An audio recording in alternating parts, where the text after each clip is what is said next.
Now before you start, I thought I'd just make this little thing here.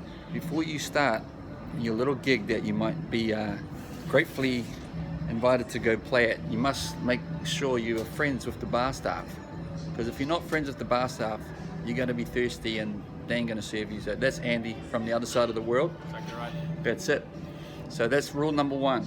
Bar staff, it's got to be your best friend. So I thought I'd do this little, guess you can take it how you want it. I'll call it a little insight before you actually get out there and play. So let's just say I'm very grateful, thanks to my boy, JC, canning your ass, canning, allowing me to come and play here in this beautiful little venue here. Okay, now it is new school, so there's all sorts of different outdoor gigs these days where people play at, and beaches and you name it, and shopping centers and just all crazy stuff. Now what I'm going to do here, I'm just going to walk you through. For those who have interest, feel free to pass it on. This is what I use. The Waxxfanatic obviously uses his wax, and the code word obviously come from hip hop, wax, because it's made of hot wax printed into a record. All right, and you can fill in the gaps however you want to do it, but this is just a real quick rundown. I usually come armed with 2 bags of power. Okay, I can do probably a whole night just with those 2 bags. So a whole night would be approximately 8 hours or more just with these, without playing the same song, because obviously you got to know what you're doing.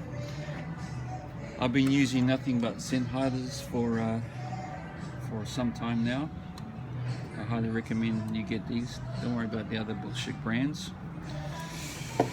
As you can see, the where it's at right now, this is the mixer that's currently at most joints around the world. Most, not all, most. I don't mess with anything else but the autophone. Usually the pinks are the loudest, and the blues, and I use the yellow as a backup. So yeah, straight mixer into the phono 1, phono 2, 2 turntables. No microphone on this one here. What else could I let you guys know on? Get there early to your gig. Get early, be early.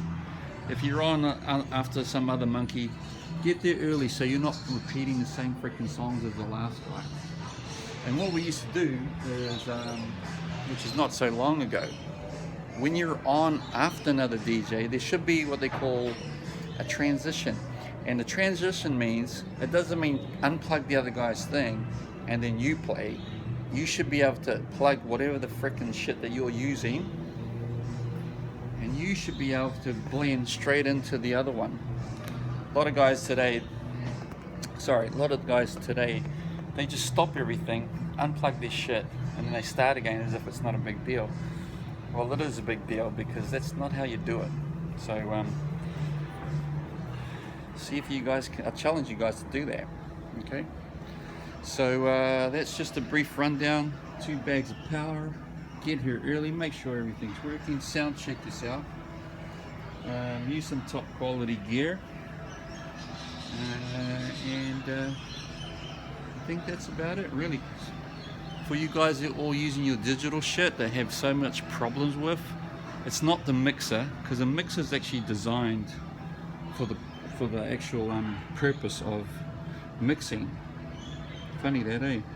A lot of guys come and set up their digital shit and they always complain their problems that the mixer's no good, or the turntable's no good, or the needles are no good. No, you're no good, because you don't know what the fuck you're doing.